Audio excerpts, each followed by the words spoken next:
mulai pembelajaran, kita membaca basmalah dahulu. Bismillahirrahmanirrahim. Oke, saya minta kalian rapikan bajunya. Sudah rapi? Biar siap? Sudah? Sudah? Sampah-sampah yang ada di kursi Anda coba dicek, ada sampah atau tidak? Tidak. Oke, sip. Saya minta ketua kelas untuk berdoa. Silakan, Nila. Saya, Pak. Silakan. Mari kawan-kawan, sebelum kita mulai pembelajaran, alangkah baiknya kita membaca doa. Baca doa dalam hati. Mulai.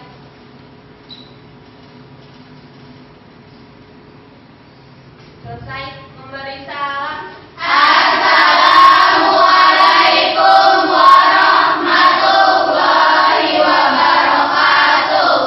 Waalaikumsalam warahmatullahi wabarakatuh. Oke, kita lanjutkan poin berikutnya. Saya akan mengabsen kalian.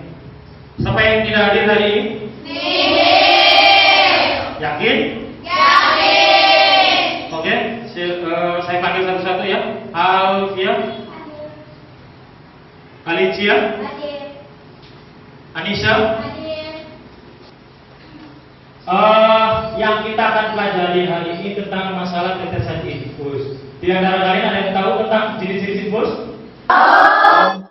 Mungkin kalian sudah PKL ya, jadi ada yang tahu. Perhitungan tetesan infus ada? Belum. Semuanya duduk ya. Bagaimana kalau kita relaksasi dulu? Bisa? Siap ya? Kita ambil 5 siklus, tarik nafas dalam, terus hembuskan biar kalian lebih relaksasi. Oke, tarik nafas. Buang. Tarik nafas lagi dan buang. Oke, semangat pagi. Siapa kita? Siapa gurunya?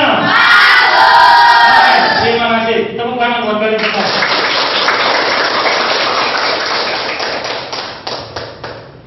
Karena sudah relaksasi, saya akan kasih bonus buat kalian. Bisa?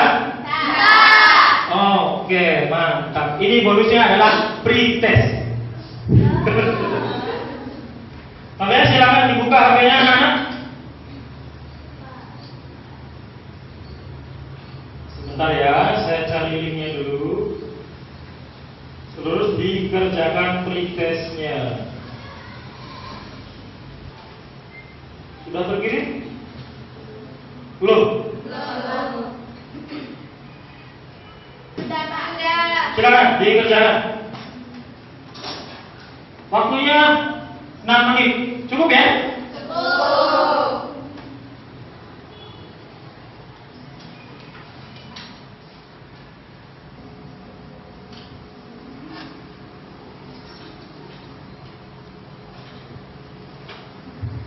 Sudah, yang sudah, yang belum ya? Sudah, sebelah sini?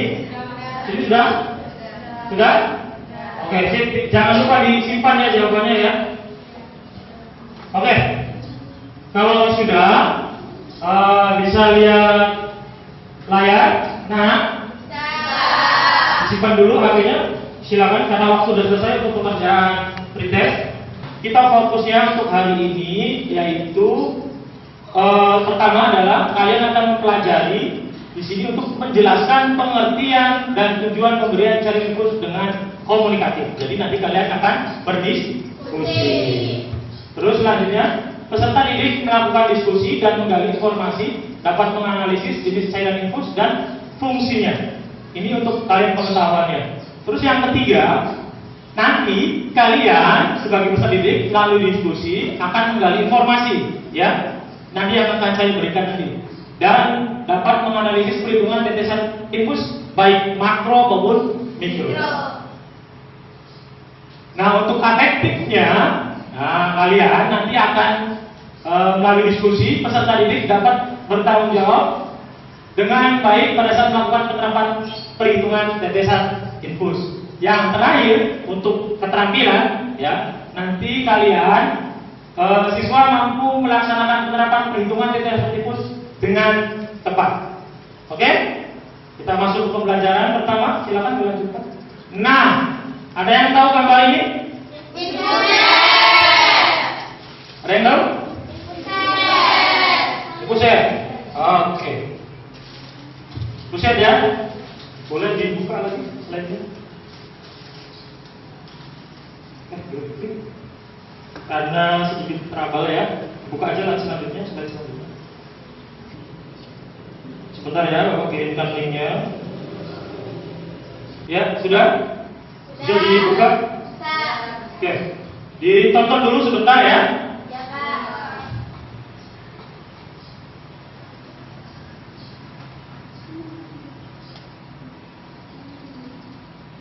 Video tadi. Terus apa lagi? Oke, mantap. Selain ada tadi, ciri-ciri pun ada gambar-gambar ini juga ya? Iya. Termasuk tadi cairan-cairan yang disebutkan di video tadi. Iya. Betul? Oke. Tadi sudah lihat video tadi?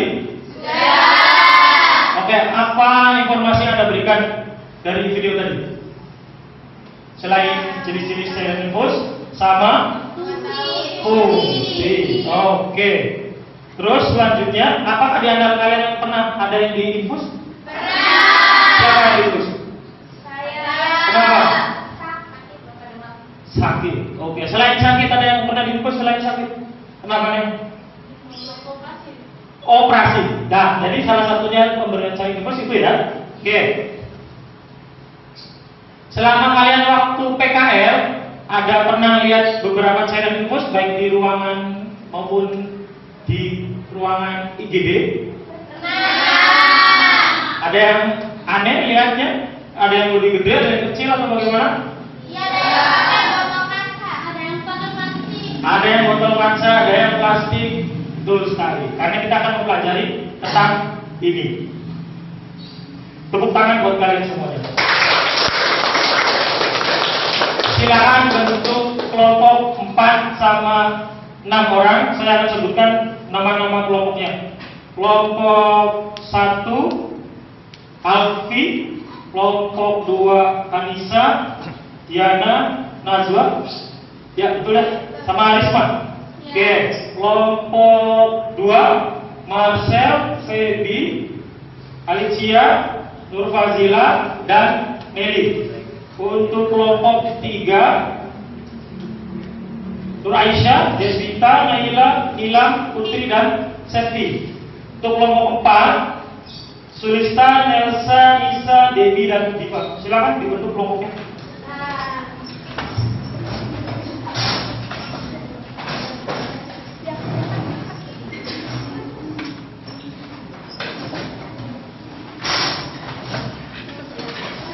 Silakan dibentuk kelompoknya.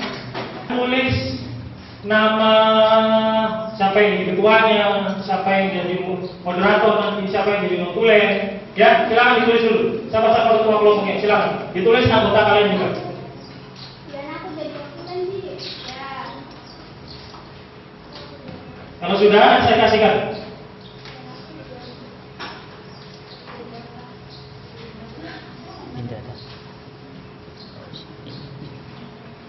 Sudah? Sudah ditulis nama-nama kelompoknya? Sudah. Sudah dibentuk? Ketuanya siapa jadi ketuanya? Oke, jadi siapa ketuanya? Jadi?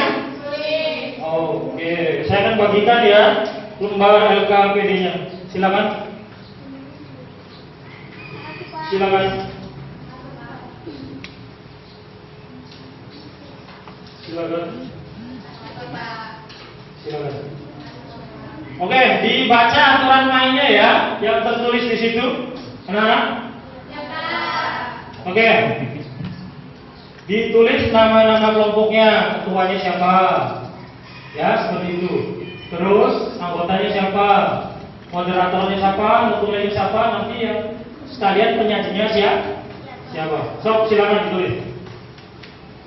Selanjutnya itu ada kasus. Silakan kalian analisis. Oke? Aturan mainnya, karena layarnya sedikit ngeblur ya. Satu, pertama kalian itu menuliskan pengertian dari pemberian cairan infus. Yang kedua adalah Jadi fungsi ya? Tujuan. Yang ketiga analisis kan? Silakan, saya kasih waktu 15 menit, cukup? Silakan kerjakan.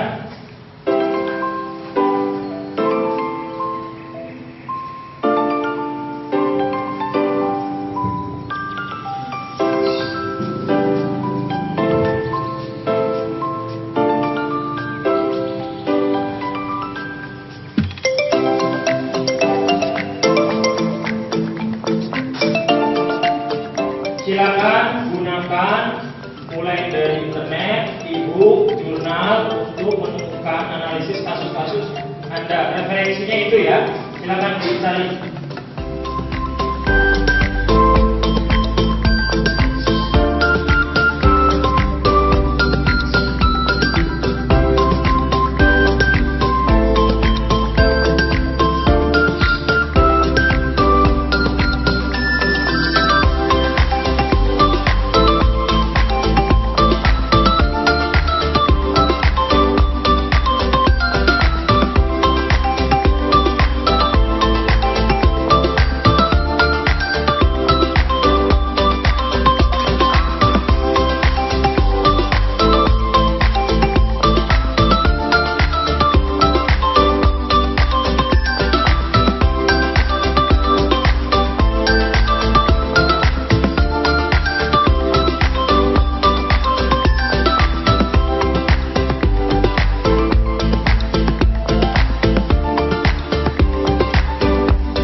Dan PPT-nya sudah selesai, kirim aja lewat PA ya. Iya, Pak.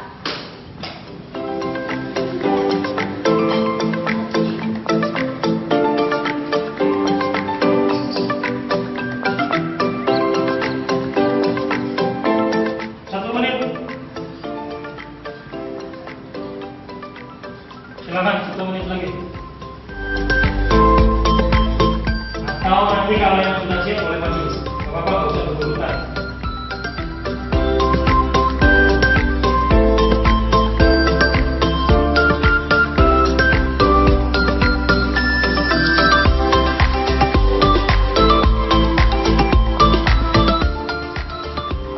Jangan lupa ditulis ya harusnya sama PD-nya sama nama kalian. Oke, sudah 15 menit kita berdiskusi. Silakan saya minta siapa yang bersedia duluan atau sesuai urut kelompok saja. Oke, silakan kelompok 1 maju. Sudah dikirim PPT-nya? Sudah. Sok silakan maju. Nih.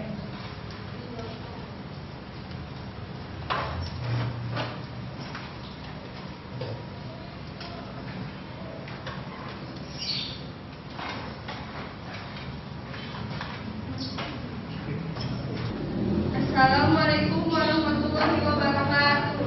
Waalaikumsalam warahmatullahi wabarakatuh. Perkenalkan, kami dari kelompok 1 ingin mempresentasikan hasil diskusi kelompok kami. Perkenalkan, saya Nazwana Syarenesa sebagai moderator. Perkenalkan, nama saya Diana Kariri, saya sebagai ketua dan penyaji. Perkenalkan, nama saya Anissa Nurul Qalbi sebagai dokumen. Perkenalkan, nama saya Risma Aulia sebagai anggota. Perkenalkan, nama saya Alfian Nurul Najwa sebagai anggota.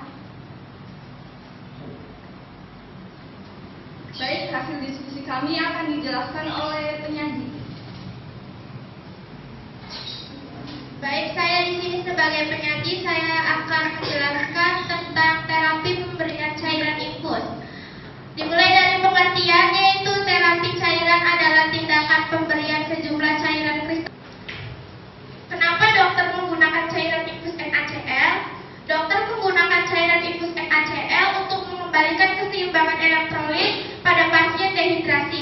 Jika dilihat dari kasus pasien tersebut mengalami tanda atau gejala diare, karena diare mengeluarkan banyak cairan, jadi pasien tersebut mengalami dehidrasi. Silakan dari penjelasan saya, apakah ada yang ingin ditanyakan? Bisa langsung ditanyakan. Baik, terima kasih Diana untuk penjelasannya. Untuk diskusi kali ini saya hanya membatasi 2 pertanyaan. Silakan teman-teman, apakah ada yang ingin ditanyakan? Ya, silakan. Saya ingin bertanya. Silakan Tessa, pertanyaannya. Apa efek samping pemberian cairan NaCl? Sudah diterima pertanyaannya, Neng, moderator. Saya bacakan kembali ya pertanyaannya. Apa efek samping dari NaCl? Betul? Apakah ada yang ditanyakan lagi? Silakan. Aisyah. Saya Nur Aisyah dari kelompok 3 ingin bertanya. Kenapa NaCl digunakan untuk membersihkan luka? Baik, saya ulangi pertanyaannya. Kenapa NaCl digunakan untuk membersihkan luka? Betul? Ya, betul. Baik, kami tampung terlebih dahulu pertanyaannya. Mohon ditunggu untuk jawabannya.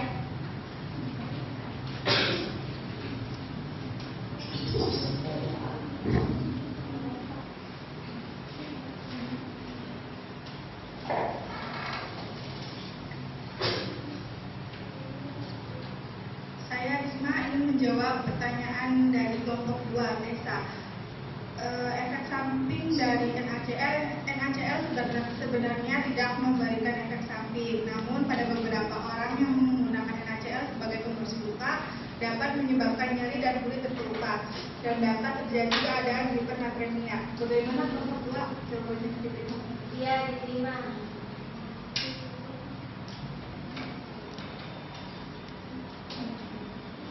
Baik, saya Asia Nur Najwa ingin menjawab pertanyaan kelompok 3, yaitu kenapa cairan NaCl digunakan untuk membersihkan luka?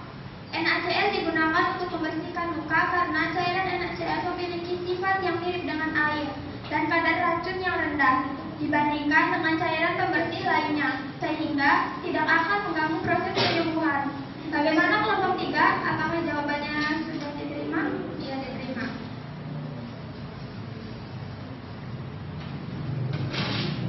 Baik, semua pertanyaan sudah kami jawab. Kami akan menyimpulkan jawaban dari pertanyaan-pertanyaan kalian yang akan dibacakan oleh Nurtulen.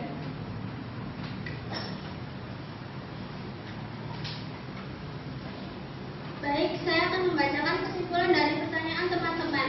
Jadi, efek samping dari NaCl bisa menyebabkan hipernatremia, dan NaCl yang digunakan sebagai pembersih luka dapat menyebabkan nyeri dan kulit terkelupas. Kesimpulan yang kedua, NaCl digunakan untuk membersihkan luka karena NaCl memiliki sifat yang mirip dengan air dan kadar racun yang rendah, sehingga tidak mengganggu proses penyembuhan. Baik, kesimpulannya sudah saya bacakan. Apakah dapat dipahami, teman-teman? Bagaimana? Ada yang mau ditanyakan lagi? Cukup? Cukup. Oke, aplaus buat mereka semua. Baik, terima kasih atas perhatiannya. Kami ucapkan terima kasih. Kurang lebihnya mohon maaf. Wassalamualaikum warahmatullahi wabarakatuh. Oke, lanjut. Kelompok 2 silakan maju. Oke, diskusinya sudah selesai, presentasinya sudah selesai. Tepuk tangan buat kalian semua. Sudah hebat-hebat. Siapa kita?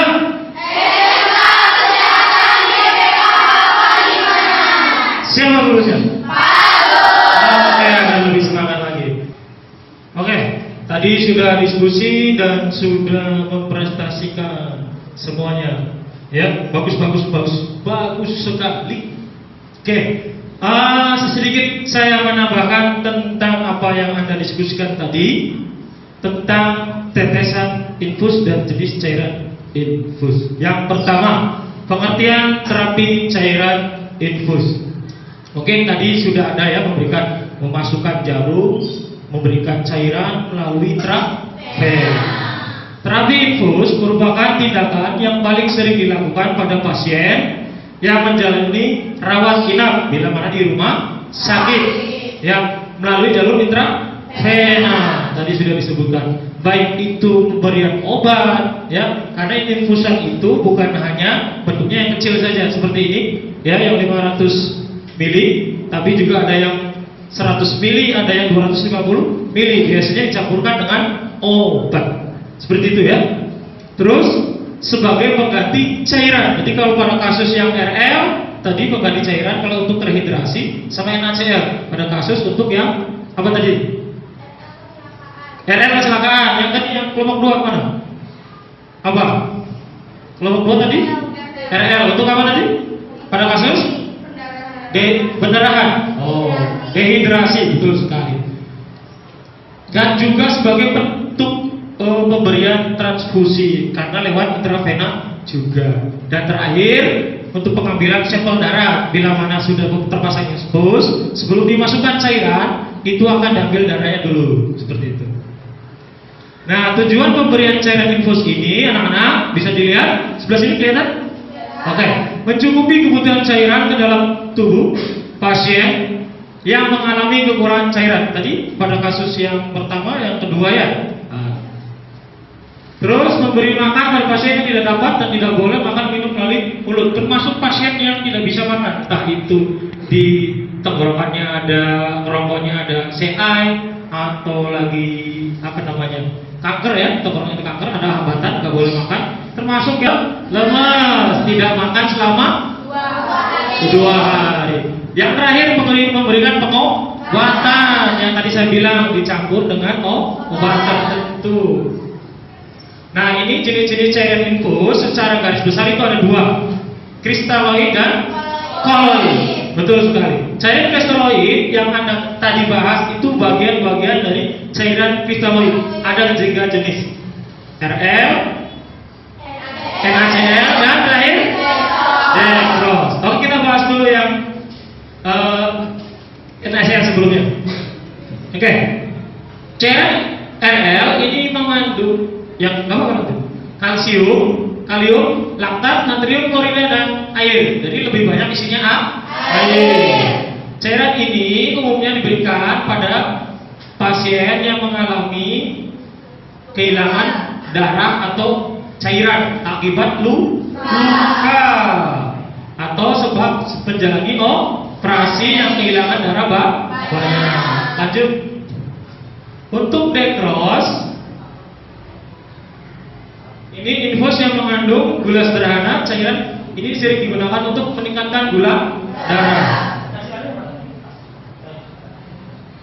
Nah, untuk NaCl ini cairan yang mengandung natrium klorida, natrium glukonat, natrium asetat, lalu kalium klorida, magnesium klorida, dan glukosa. Cairan seperti ini umumnya digunakan untuk mengembalikan keseimbangan elektrolit, mengembalikan pH. Ada tahu kasus yang berhubungan dengan pH? Asam basa, pintar sekali, dan menghidrasi tubuh. Oke, lanjut. Oke, cairan koloid tadi yang pertama adalah kristaloid dibagi 3 ya. Masih ingat? 1 RL, mencegah terjadinya tromboemboli setelah operasi. Ada gumpalan-gumpalan di dalam pembuluh darah. Oke, tadi kalian sudah analisis kasus yang saya berikan. Perhitungannya seperti ini. Ada pertanyaan. Gimana cara hitungnya? Oke, terima kasih. Pertanyaan yang bagus. Boleh maju? Sulit? Silakan. Ada seorang pasien membutuhkan terapi cairan dari advis dokter itu 1.500. Harus habis dalam waktu 10 jam. Pasiennya ini dewasa ya.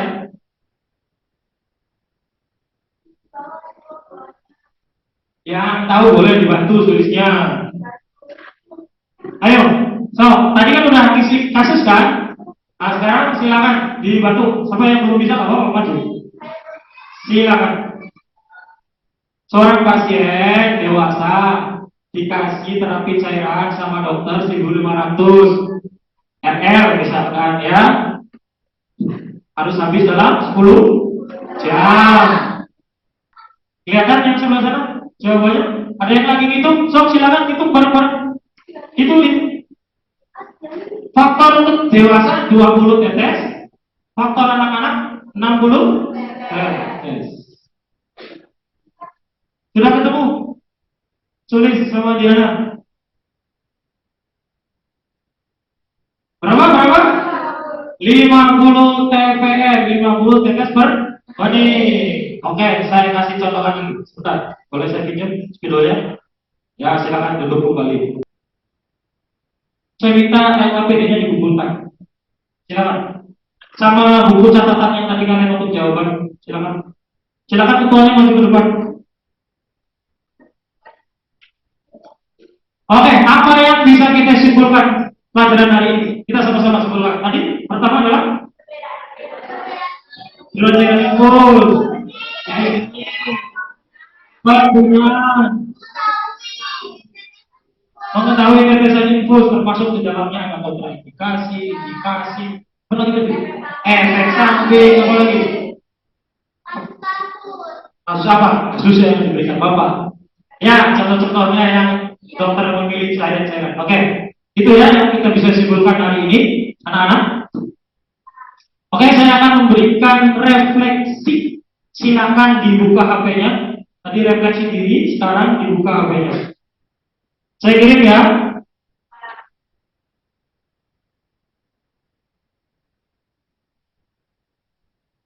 Sebelum saya penutupan, saya minta kalian menuliskan kinerja temannya sama sendirinya. Ya, silakan diisi nanti sambil menutup informasi. Silakan diisi tentang penilaian diri kalian. Ya, karena tadi sudah berkelompok. Oke? Nanti dikumpulkan ya. Boleh setelah kegiatan. Oke, fokus lagi ke sini. Siapa kita? Oke, rencana selanjutnya seperti tadi yang sudah saya sampaikan, pertanyaan dari Sulis, minggu depan, pertemuan yang kedua, kita akan mempraktekkan tetesan Oke, sebelum saya tutup, ada yang mau ditanyakan? Tidak ada? Cukup? Oke, terima kasih buat kalian semua. Tepuk tangan. Saya minta wakil, belum. Mari kita tutup kegiatan hari ini dengan alhamdulillah. Oke, silakan ke wakil ketua kelas berdoa.